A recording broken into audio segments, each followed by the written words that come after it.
नमस्कार। आइए आज बात करते हैं स्वाइन फ्लू के बारे में। अभी हाल ही की दिल्ली के अखबारों में एक रिपोर्ट आई जिसमें ये जानकारी साझा की गई कि करीब 54% हाउस होल्ड्स ऐसे हैं जिसमें एक या एक से ज़्यादा व्यक्तियों को स्वाइन फ्लू के लक्षण मिल रहे हैं। जी हाँ, ये बहुत ही चौंकाने वाला एक फिगर है क्योंकि सन 2009 के बाद ये पहला मौका है जब स्वाइन फ्लू इस अमाउंट में आउटब्रेक हुआ है दिल्ली और एनसीआर रीजन में। तो जानते हैं क्या कारण है इसके या क्यों ऐसा हो रहा है। तो सबसे पहली बात जो इसके कारण मुख्य तौर पे ये देखे जा रहे हैं कि सीज़नल वेरिएशन जो एक पैटर्न सीजन्स में मिलता है, आमतौर पे ठंडे टाइम पे बहुत ज़्यादा ये देखा जाता है। अगर लार्ज पब्लिक गैदरिंग्स हों, लोग सोशल डिस्टेंसिंग और अपने प्रिकॉशंस ना लें तो भी ये फैल सकता है। एक और चीज़ इम्पॉर्टेंट है, लोगों में घटती हुई इम्यूनिटी। अब इसके बहुत सारे रीज़न्स हो सकते हैं कि इम्यूनिटी क्यों घट रही है। कोविड टाइम से हमने सीख ली थी कि अपनी इम्यूनिटी हम कैसे बढ़ाएं, अपनी सेहत का ध्यान कैसे रखें, पर शायद कोविड जाने के बाद हम लोग लापरवाह हो गए हैं। जी हाँ, ये समय है इंट्रोस्पेक्शन करने का, क्या वाक़ई में हम लापरवाह हो गए हैं? तो अब कुछ जान लेते हैं क्या-क्या लक्षण होते हैं स्वाइन फ्लू के। आमतौर पे स्वाइन फ्लू H1N1 वायरस से फैलता है। इसके साथ में और दूसरे वायरस जैसे इन्फ्लुएंज़ा ए, इन्फ्लुएंज़ा बी वायरस और तमाम तरह के वायरस जो कि अपर रेस्पिरेटरी ट्रैक्ट इन्फेक्शन या लोअर रेस्पिरेटरी ट्रैक्ट इन्फेक्शंस भी करा सकते हैं, वो भी इसके कारक हो सकते हैं। तो इससे क्या लक्षण हैं? मुख्य तौर पे बुखार का आना, बहुत हाई ग्रेड नहीं भी होगा तो लो ग्रेड बुखार बना रहेगा। खांसी बहुत लंबे टाइम तक बनी रहेगी। नाक का बहना यानी कोराइज़ा जिसे आप कहते हैं। सांस लेने में तकलीफ़ होना, सर दर्द होना, उल्टी का मन करना, ये बहुत ही आम लक्षण जैसी बीमारियां हैं, लेकिन स्वाइन फ्लू के यही लक्षण मुख्य तौर पे देखे जाते हैं।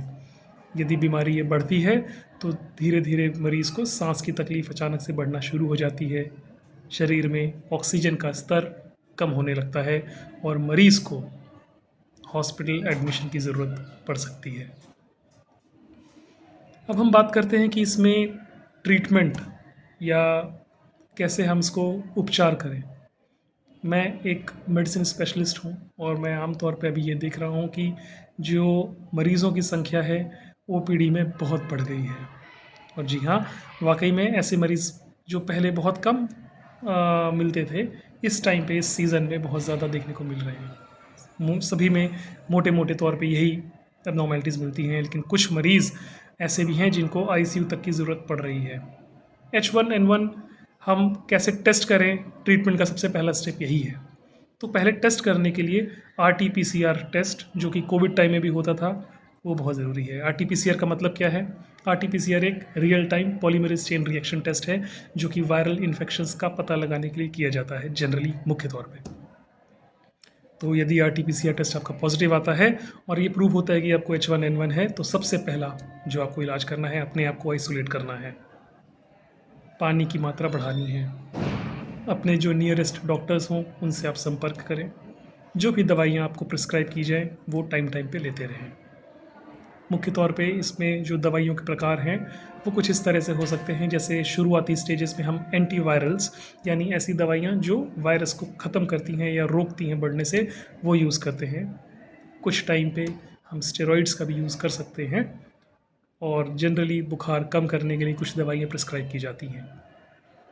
साथ में हम मरीज़ों को सलाह देते हैं कि आप पानी का सेवन ज़्यादा से ज़्यादा करें, रेस्ट करें, घर पे आराम करें और जो खाने में अच्छी चीज़ें हैं या ईज़िली डाइजेस्टेबल चीज़ें हैं उनका इस्तेमाल करें।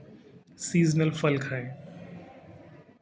दूसरी तरफ कई बार मरीज़ ऐसी स्थिति में आ जाते हैं कि उनको हॉस्पिटल एडमिशन की ज़रूरत पड़ रही है। तो हॉस्पिटल जब एडमिशन हम करते हैं तो उस टाइम पर लोगों को ऑक्सीजन थेरेपी की ज़रूरत भी पड़ सकती है। उनको आईसीयू की एडमिशन की ज़रूरत भी पड़ सकती है। जी हाँ, पेशेंट को कई बार वेंटिलेटर पर भी डालना पड़ सकता है।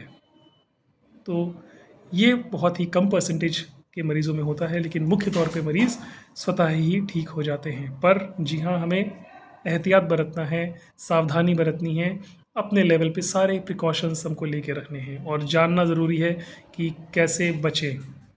बचने के लिए सबसे इम्पॉर्टेंट है भीड़-भाड़ वाली जगहों पर इस टाइम पे जाने से बचें। ऐसे कोई भी मरीज़ जिनको सर्दी, ज़ुकाम, खाँसी जैसे लक्षण आपको मुख्य तौर पे भी देखे जा रहे हैं, उनको एडवाइस करें कि आप मास्क लगा के रखें, खुद मास्क लगा के रखें। कुछ भी लक्षण आपको आएँ तो तुरंत अपने डॉक्टर से संपर्क करें। फ्लू वैक्सीनेशंस यहाँ पे बहुत इंपॉर्टेंट रोल प्ले करती हैं। फ्लू वैक्सीनेशंस मुख्य तौर पे हर सीज़न में या हर साल लगवाई जाती हैं। तो यदि आप बुज़ुर्गों की श्रेणी में आते हैं, यदि आपको पहले से कोई कोमॉर्बिड इलनेस है जैसे डायबिटीज़, हाइपरटेंशन, सांस की पहले से कोई बीमारी, कोई हार्ट की बीमारी, तो आप ऐसे कैंडिडेट्स हैं जिनको फ्लू वैक्सीनेशंस ज़रूरी हैं हर साल। बच्चों में भी कई बार फ्लू वैक्सीनेशंस दिया जाता है, लेकिन आप अपने पीडियाट्रिशियन से या अपने नज़दीकी डॉक्टर से जिससे आप कंसल्ट करते हैं, उनसे पहले ज़रूर राय ले लें वैक्सीनेशन लगवाने से पहले।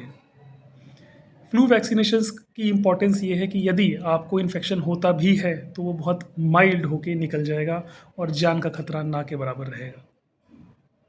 तो इसी के साथ मैं अपनी टॉक ख़त्म करता हूँ और उम्मीद है आप लोग इसको आगे अपने दोस्तों के साथ साझा करेंगे।